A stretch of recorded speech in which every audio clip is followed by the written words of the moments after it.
South Carolina, you're gonna do it for the men's. UConn to go back to back, or are you taking the field? Dre, I'm gonna start with you. If you think any of us gonna say UConn, No. I'm laughing. I'm laughing because again, I only watch these dudes here and there. Same here. So for me to sit here and be on some true expert on what I'm talking about when it comes to the men's side, I'll be so disingenuous, and I don't want to do that to my man, the Playmaker. But I'm going to be honest. Yeah. The last time a team went back to back, that would have been your Gators, right? That's how long ago it's been since a team went back to back.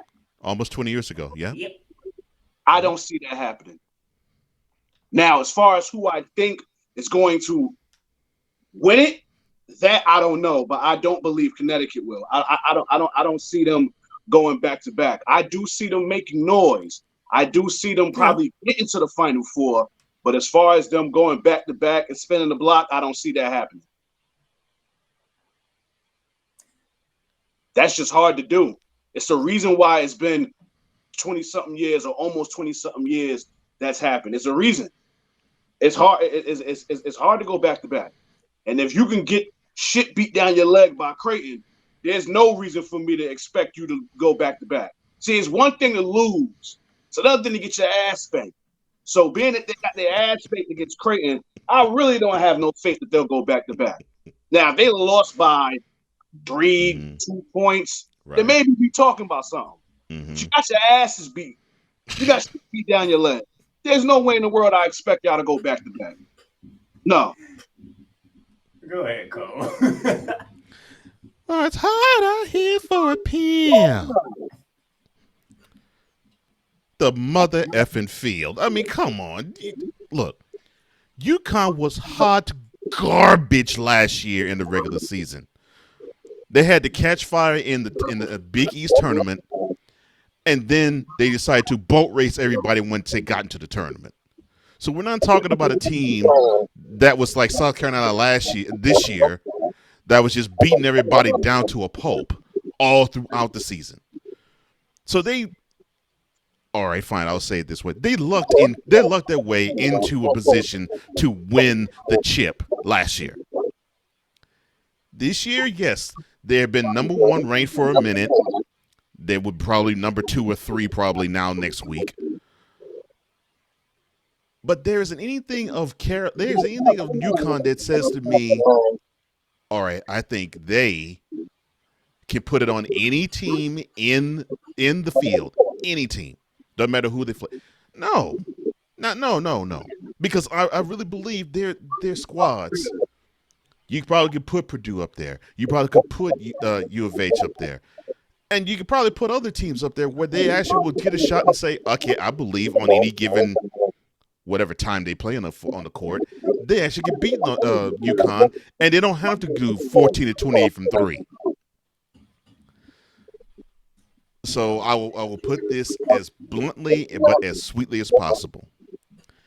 UConn is weak sauce. And the reason why Dray, Playmaker, and I will not pick UConn and will pick the field is because unlike South Carolina and the women's side that actually has a squad without a superstar player, but the head coach has them playing like a team, you crossing all sorts of things, fingers, eyes, toes. Heck, if you can cross buns, you would do the same and hope that UConn could actually win. No, sir. The field. Come on, Darnell. Sweep. So last month, Dre wasn't around, but Cole was. We had a record number of top 10 upsets to begin 2024. That's right. A record number. In a week. In the entire month. In a week, yeah. 23 unranked teams knocked off top 10 teams in the month of January. And the trend continued as soon as February started because Wisconsin was ranked 6th and they went on a 3-game losing streak.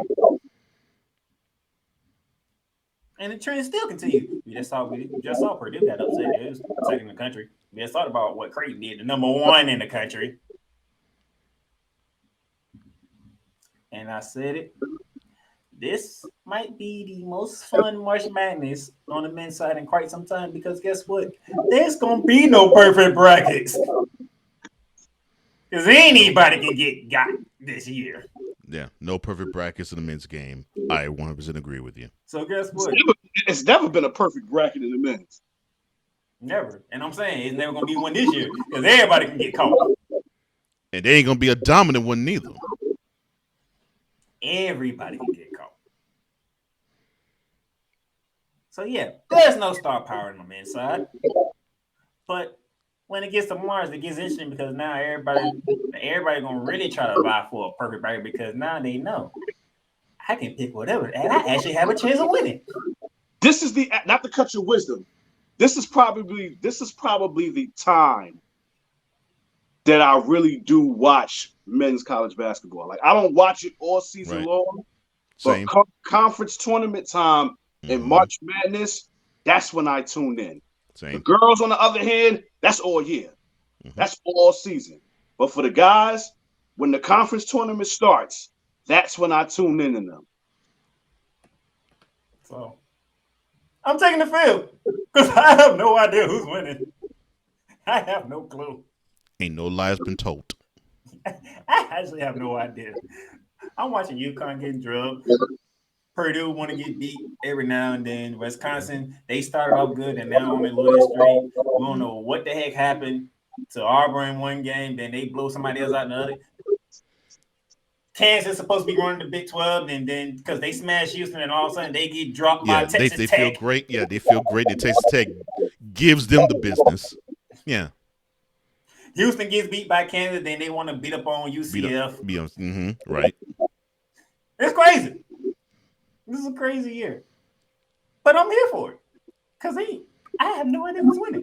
And that makes me happy because that means nobody knows who's winning. That makes it unpredictable. And unpredictability in sports is a great thing. Unfortunately, though, no superstars is not. I can't do nothing about the superstar thing. And that's the problem with the men's game. You got a bunch of 18 and 19-year-olds. That's it. That people don't know about, and they have, even though breastmen like Similac and nose running faster than the Los Angeles Lakers was in the 80s and Showtime era, thinking, oh yeah, I can be with LeBron in about a year.